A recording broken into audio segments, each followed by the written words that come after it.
और 25 लाख नहीं, कम से कम 50-50 लाख देना चाहिए मुख्यमंत्री के लिए। और जो जिसकी दुनिया उजड़ गई उसके लिए 25 लाख क्या माने रखता है? क्या 25 लाख है? कम से कम मैं तो इसे निवेदन करूंगा 1-1 करोड़ के लिए, लेकिन 50 लाख कम से कम मृतकों के, एक मृतकों को अगर ये सरकार की तरफ से धनराशि दी जाए। बरदा थाना क्षेत्र में आए हुए हैं और बहुत बड़ी घटना घट गई है, क्या कहेंगे इस घटना को? अब क्या कहने को बचा है? ये घटना जो है मात्र परिवार का और किसी परिवार का दुख नहीं है, पूरे पूर्वांचल को झकझोर के रख दिया है इस घटना ने। और इसे विडंबना कहा जाए कि ऊपर वाले का कहर कहा जाए। तो चारों बच्चे जो हताहत हुए हैं उनके परिवार के साथ हमारी संवेदना है और उनको भी हम अब श्रद्धांजलि दे सकते हैं और क्या दे सकते हैं। बहुत दुख है लोगों में, बहुत दुख है। दुख यहाँ से लेके मैं बनारस भी मेरा आवास है, वहां भी लोग सुने, सब लोग दुखी था। सर जी, ये घटना घटे हुए 24 घंटा हो गया। प्रदेश में कहीं भी घटना घटती है तो 24 घंटा के अंदर पक्ष और विपक्ष यानी सत्तासीन के जो उत्तर प्रदेश की योगी आदित्यनाथ जी हैं और विपक्ष में आपके जो राष्ट्रीय अध्यक्ष महोदय जी हैं, तो सबसे पहले उत्तर प्रदेश के योगी आदित्यनाथ जी घोषणा कर देते हैं कि मृतकों को इतना और जो हॉस्पिटलाइज है मैं इतना। अब तो कोई सूचना किधरों से कोई प्रक्रिया नहीं आई। क्या कहेंगे आप? समाजवादी सिपाही भी हैं और अच्छे, आपका संदेश भी अच्छा जाएगा। ये तो आपका सवाल राजनीति की तरफ खींच के लेके जा रहा है, हालांकि राजनीति की बात यहाँ करने की जगह नहीं है। अब सवाल रह गया कि ये जनता जानती है कि प्रदेश की सरकार कैसे किस ढंग से काम कर रही है। संज्ञान लेना चाहिए। अगर कोई मुख्यमंत्री है तो किसी पार्टी का है तो वो पूरे प्रदेश का मुख्यमंत्री है। अब उनको संज्ञान में लेना चाहिए। शायद हो सकता है, ले अभी समय है।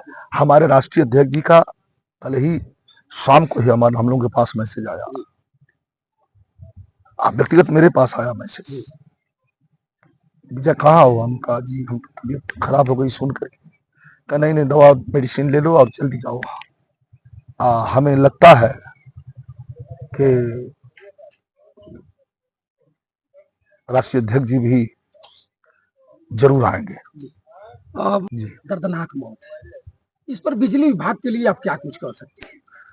आप बिजली विभाग को क्या कहें, जो तार खींचा गया है तो समझ सोच के वो लोग खींचे होंगे। हम किसी को इसमें दोषी नहीं बता सकते। आकस्मिक दुर्घटना है और ये शायद यही ऊपर वाले की मर्जी हो कि बहाना चाहे जो भी हो, जिसको जाना है वो जाएगा। और वही दिन, वही समय, वही पूजा का समय और वही दिन, एक ही घर के दो भाई,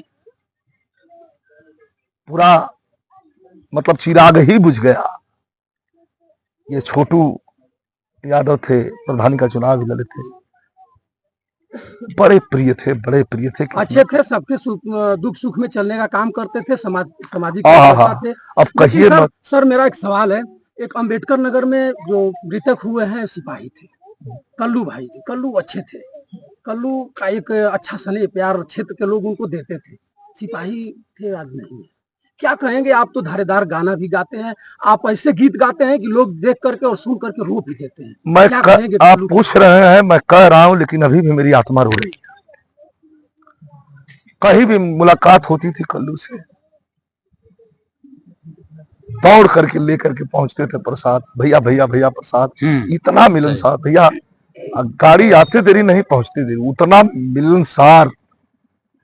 शायद ऊपर वाले ने जाने के लिए ही जल्दी उनको बुलाया था।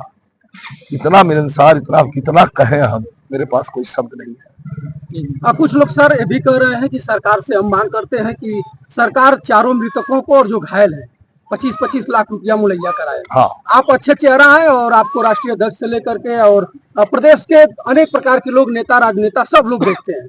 आप कुछ कहिएगा तो शायद हो सकता है उत्तर प्रदेश के योगी आदित्यनाथ इस पर अमल करें। अमल करना चाहिए और उनको संज्ञान में लेना चाहिए और 25 लाख नहीं, कम से कम 50-50 लाख देना चाहिए। मुख्यमंत्री के लिए, और जिसकी दुनिया उजड़ गई उसके लिए 25 लाख क्या माने रखता है? क्या 25 लाख है? कम से कम मैं तो इसे निवेदन करूंगा 1-1 करोड़ के लिए, लेकिन 50 लाख कम से कम मृतकों के, एक मृतकों को अगर ये सरकार की तरफ से धनराशि दी जाती है तो कम से कम जो छोटे बच्चे हैं बच गए हैं, बहनें बच गई हैं, तो उनकी वाइफ बच गई है, बूढ़े माता पिता हैं, कोन में बैठ के बिलख रहे हैं। मैं आपके यूट्यूब के माध्यम से मैं सरकार से अपील करता हूँ, निवेदन करता हूँ कि जल्द से जल्द इसे संज्ञान में लें और मृतकों को जरूर कुछ धनराशि और सर जो